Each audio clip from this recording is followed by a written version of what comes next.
إن الله وملائكته يصلون على النبي يا أيها الذين آمنوا صلوا عليه وسلموا تسليما.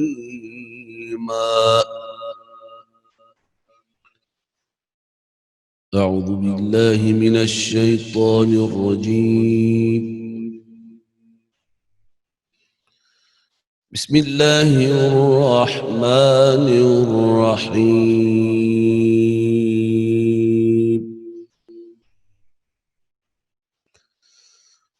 فاذكروني أذكركم واشكروا لي ولا تكفرون.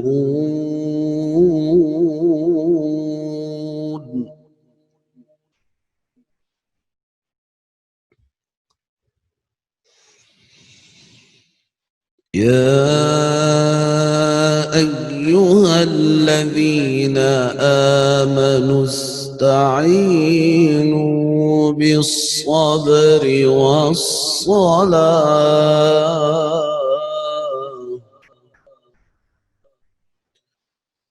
إن الله مع الصابرين.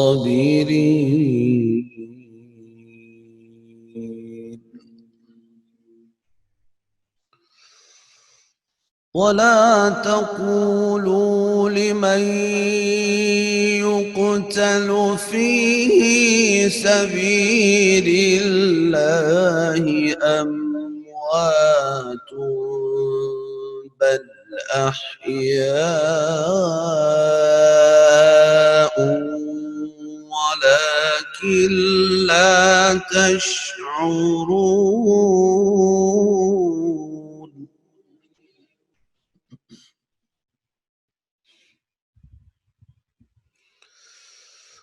ولنبلونكم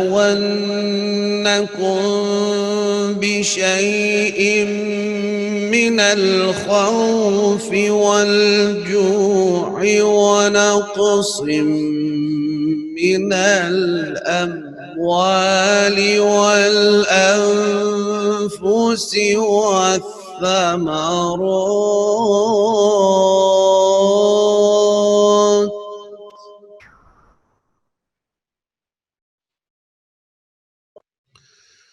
وبشر الصابرين.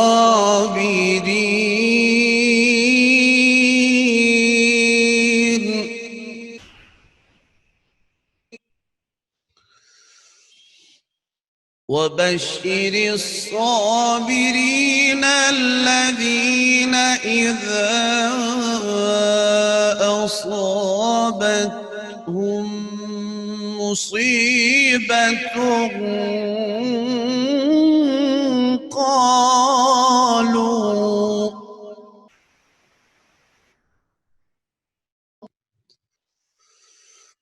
الذين إذا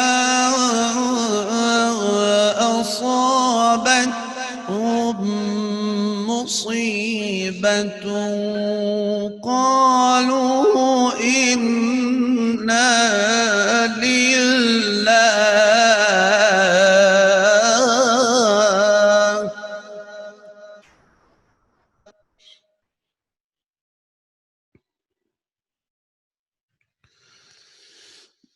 الذين إذا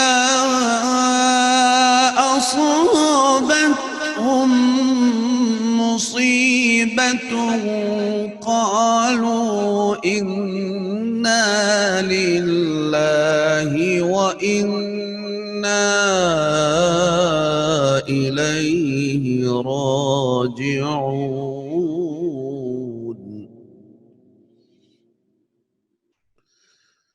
أولئك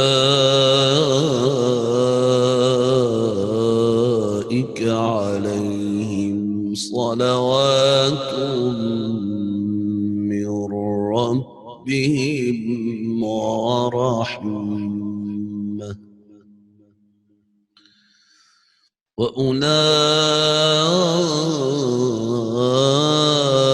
وأولئك هم المهتدون.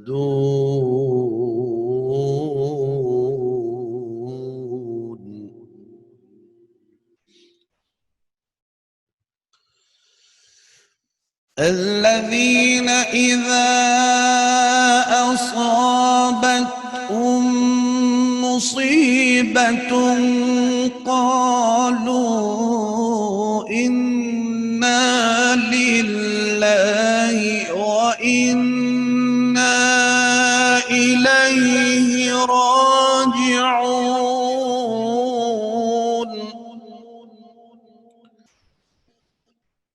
أولئك عليهم صلوات من ربهم ورحمة وأولئك هم المهتدون.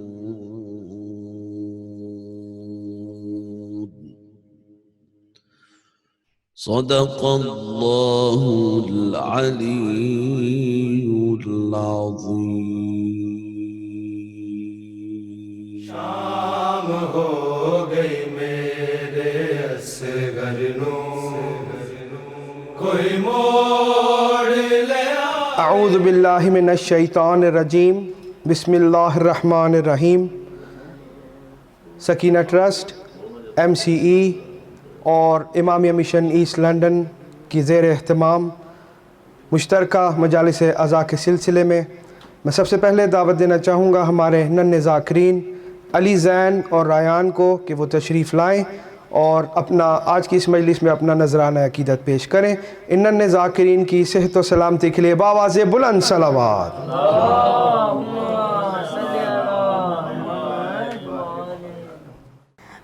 با وفا یا عباس، با وفا یا عباس، با وفا غازی میرے، با وفا غازی میرے. سلام غازی سلام غازی، وفا کا تو ہے امام غازی. سلام غازی سلام غازی، وفا کا تو ہے امام غازی. جگہ جگہ ہے علم گواہی، دلوں پہ تیری ہے بادشاہی. جگہ جگہ ہے علم گواہی، دلوں پہ تیری ہے بادشاہی. لبوں پہ تیرا ہے نام غازی، وفا کا تو ہے امام غازی. سلام غازی سلام غازی، وفا کا تو ہے امام غازی. تیرے علم کا ہے ہم پہ سایہ، علم پہ سایہ ہے پنجتن کا. تیرے علم کا ہے ہم پہ سایہ، علم پہ سایہ ہے پنجتن کا. بلند تیرا مقام غازی، وفا کا تو ہے امام غازی. با وفا یا عباس، با وفا یا عباس. علم کا جب سے ہوا ہے سایہ، زمین کرب و بلا پہ مولا. علم کا جب سے ہوا ہے سایہ، زمین کرب و بلا پہ مولا. تیرے ہے چلتا نظام غازی، وفا کا تو ہے امام غازی. سلام غازی سلام غازی، وفا کا تو ہے امام غازی. تو با وفا ہے تو لافتہ ہے، بے آسروں کا تو آسرا ہے. تو با وفا ہے تو لافتہ ہے، بے آسروں کا تو آسرا ہے. جہاں میں چرچا ہے عام غازی، وفا کا تو ہے امام غازی. با وفا یا عباس، با وفا یا عباس، با وفا غازی میرے، با وفا غازی میرے. اس کے بعد میں دعوت دینا چاہوں گا ہمارے دیگر ننھے ذاکرین باقر، حسن اور علی کو کہ وہ تشریف لائیں اور آج کی اس مجلس میں اپنا نذرانہ عقیدت پیش کریں۔ ان ننھے ذاکرین کی حوصلہ افزائی کے لیے بآواز بلند صلوات۔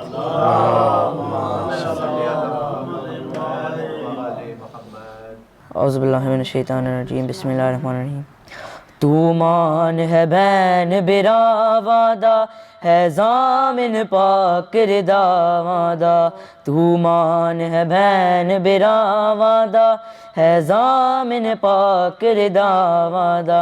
او پیا لٹ دا شمر ردا غازی، او پیا لٹ دا شمر ردا غازی، ساڈے پردے آن بچا غازی، زہرا جائیاں دا آسرا غازی، زہرا جائیاں دا آسرا غازی۔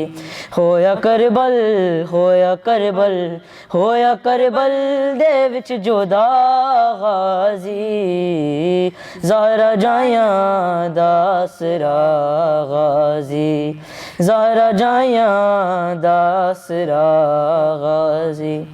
اج وی بنت حسین روندی ہے، اج وی بنت حسین روندی ہے، اج وی بنت حسین روندی ہے، اج وی بنت حسین روندی ہے۔ ہاتھ میرے قید تو چھڑا غازی، زہرا جائیاں دا آسرا غازی، زہرا جائیاں دا آسرا غازی۔ کیویں جاواں گی شام تے کوفہ، کیویں جاواں گی شام تے کوفہ، کیویں جاواں گی شام تے کوفہ، کیویں جاواں گی شام تے کوفہ، میں کمامل دیا بہا غازی، زہرا جائیاں دا آسرا غازی، زہرا جائیاں دا آسرا غازی۔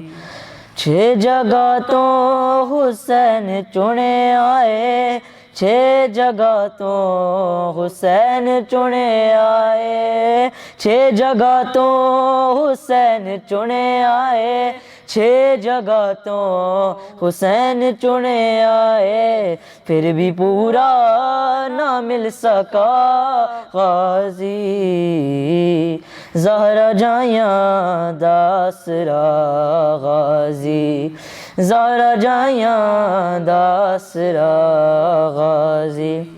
شمر رج رج حسین کو مارے، شمر رج رج حسین کو مارے، شمر رج رج حسین کو مارے، شمر رج رج حسین کو مارے، جان دائے نہیں رہا غازی، زہرا جائیاں دا آسرا غازی۔ اس کے بعد میں خصوصی دعوت دینا چاہوں گا ذاکر اہل بیت جناب اظہر عباس صاحب کو، جو کہ اپنے مخصوص پنجابی روایتی ذاکری انداز میں آ کے اپنا نذرانہ عقیدت پیش کریں گے۔ میں دعوت دیتا ہوں ذاکر اہل بیت اظہر عباس صاحب کو کہ وہ تشریف لائیں۔ غم شبیر اور مجھ کو ولائے مرتضیٰ دے دو،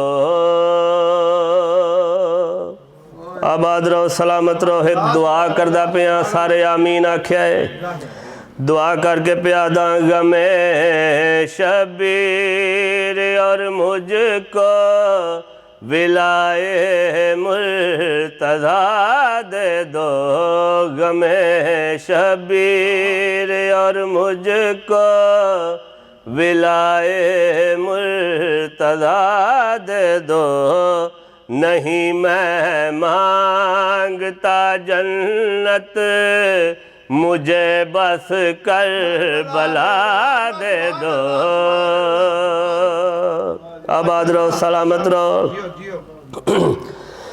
میں یہ ہوں جانتا آقا کہ ہے جاگیر اکبر کی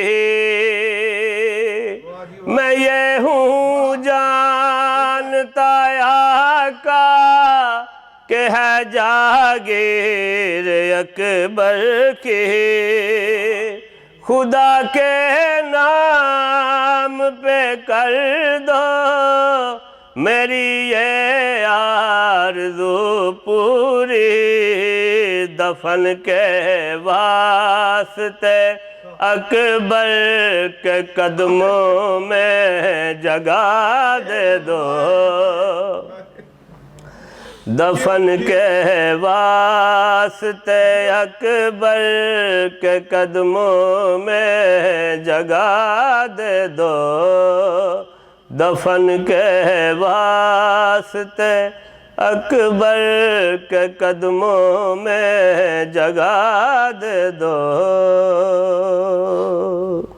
اس کے بعد میں دعوت دینا چاہوں گا ہمارے محترم ذاکر اہل بیت جناب سید اختر حسین شاہ صاحب کو کہ وہ آئیں اور ذکر اہل بیت علیہ السلام اپنی خوبصورت آواز میں ہم سب سے بیان کریں. جناب اختر حسین صاحب. اللہم صلی علی محمد. بغض علی کی راہ سے لوٹ آئیے جناب بغض علی کی راہ سے لوٹ آئیے جناب ایسا نہ ہو کہ بعد میں پچھتائیے جناب ایسا نہ ہو کہ بعد میں پچھتائیے جناب اور ثانی علی کا لائیے تاریخ سے کوئی ورنہ شرم سے ڈوب کے مر جائیے جناب نعرہ حیدری اور ڈھونڈنے نکلی تھی حیدر کی بلندی دنیا ڈھونڈنے نکلی تھی حیدر کی بلندی دنیا رہ گئی بوذر و سلمان کے آگے پیچھے رہ گئی بوذر و سلمان کے آگے پیچھے پنجابی کلام ہے کہ دو جگتے احسان علی دے بچیاں دا دو جگتے احسان علی دے بچیاں دا او کلمہ تے قرآن علی دے بچیاں دا دو جگتے احسان علی دے بچیاں دا او کلمہ تے قرآن علی دے بچیاں دا او زلف واللیل نال کھیڈن والے شہزادے لاڈا نال نبی نے پالے شہزادے لاڈا نال نبی نے پالے شہزادے توڑیا کدی نہ مان علی دے بچیاں دا توڑیا کدی نہ مان علی دے بچیاں دا دو جگتے احسان علی دے بچیاں دا او کیویں فضا باندی بن گئی اس گھر دی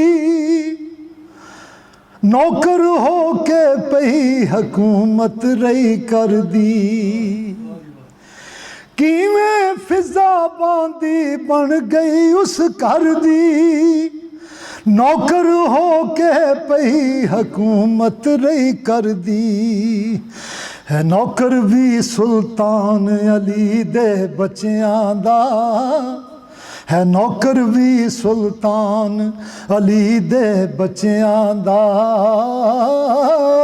او دو جگ تے احسان علی دے بچیاں دا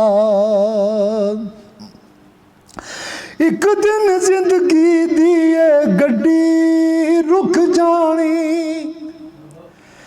ایک دن زندگی دیے گڈی رک جانی او دنیا مک دی آخر مک جانی دنیا مک دی آخر مک جانی او رہنا نام نشان علی دے بچیاں دا رہنا نام نشان علی دے بچیاں دا دو جگ تے احسان علی دے بچیاں دا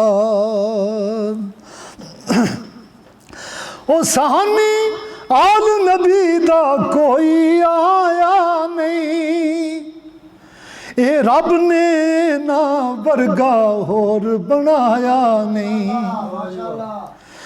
سہانی آل نبی دا کوئی آیا نہیں رب نے نہ ورگا اور بنایا نہیں ہے جگ تے وکھرا شان علی دے بچیاں دا ہے جگ تے وکھرا شان علی دے بچیاں دا ہے کلمہ تے قرآن علی دے بچیاں دا آخری شعر ہے او ذکر جے کریے پیر علی دے بچیاں دا کرم ہوندا اقبال ازل تو سچیاں دا ذکر جے کریے پیر علی دے بچیاں دا کرم ہوندا اقبال ازل تو سچیاں دا او ٹالے دکھ فرمان علی دے بچیاں دا ٹالے دکھ فرمان علی دے بچیاں دا کلمہ تے قرآن علی دے بچیاں دا دو جگ تے احسان علی دے بچیاں دا کلمہ تے قرآن علی دے بچیاں دا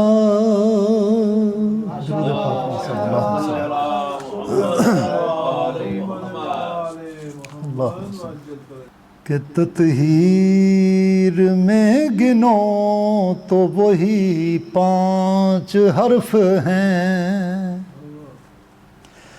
تطہیر میں گنو تو وہی 5 حرف ہیں وہ تفسیر میں گنو تو وہی 5 حرف ہیں تدبیر میں گنو تو وہی 5 حرف ہیں وہ تقدیر میں گنو تو وہی 5 حرف ہیں بننا بگڑنا سب بخدا 5 تن کے ہاتھ ہے عالم فنا کی بقا 5 تن کے ہاتھ ہے عالم فنا کی بقا 5 تن کے ہاتھ تے 5 نے وجود والے ایک بے وجود وہ 5 نے وجود والے ایک بے وجود ایک نوے سجدہ تے 5 تے درود وہ 5 نے وجود والے ایک بے وجود ایک نوے سجدہ تے 5 تے درود 5 تے درود ایک داتے 5 اتے کڈا انعام ہے ایک لئی صلاح تے 5 نو سلام ہے ਇੱਕ ਲਈ ਸਲਾਤ ਤੇ ਪੰਜਾਂ ਨੂੰ ਸਲਾਮ ਏ ਇਹਨਾਂ ਦੀ ਬੁਲੰਦੀਆਂ ਦੀ ਹੱਦ ਨਾ ਹਦੂਦ ਏ ਇਹਨਾਂ ਦੀ ਬੁਲੰਦੀਆਂ ਦੀ ਹੱਦ ਨਾ ਹਦੂਦ ਏ ਇੱਕ ਨੂੰ ਏ ਸਜਦਾ ਤੇ ਪੰਜਾਂ ਤੇ ਦਰੂਦ ਏ ਪੰਜ ਨੇ ਵਜੂਦ ਵਾਲੇ ਵੇਖਿਆ ਏ ਪੰਜਾਂ ਵਿੱਚ ਨੂਰ ਉਸ ਇੱਕ ਦਾ ਉਹ ਪੰਜਾਂ ਤੋਂ ਬਗੈਰ ਕਿਤੇ ਇੱਕ ਵੀ ਨਹੀਂ ਟਿਕਦਾ ਵੇਖਿਆ ਏ ਪੰਜਾਂ ਵਿੱਚ ਨੂਰ ਉਸ ਇੱਕ ਦਾ ਪੰਜਾਂ ਤੋਂ ਬਗੈਰ ਕਿਤੇ ਇੱਕ ਵੀ ਨਹੀਂ ਟਿਕਦਾ ਪੰਜਾਂ ਨੇ ਹੈ ਦੱਸਿਆ ਉਹ ਇੱਕ ਮਾਬੂਦ ਏ ਪੰਜਾਂ ਨੇ ਹੈ ਦੱਸਿਆ ਉਹ ਇੱਕ ਮਾਬੂਦ ਏ ਇੱਕ ਨੂੰ ਏ ਸਜਦਾ ਤੇ ਪੰਜਾਂ ਤੇ ਦਰੂਦ ਏ ਪੰਜ ਨੇ ਵਜੂਦ ਵਾਲੇ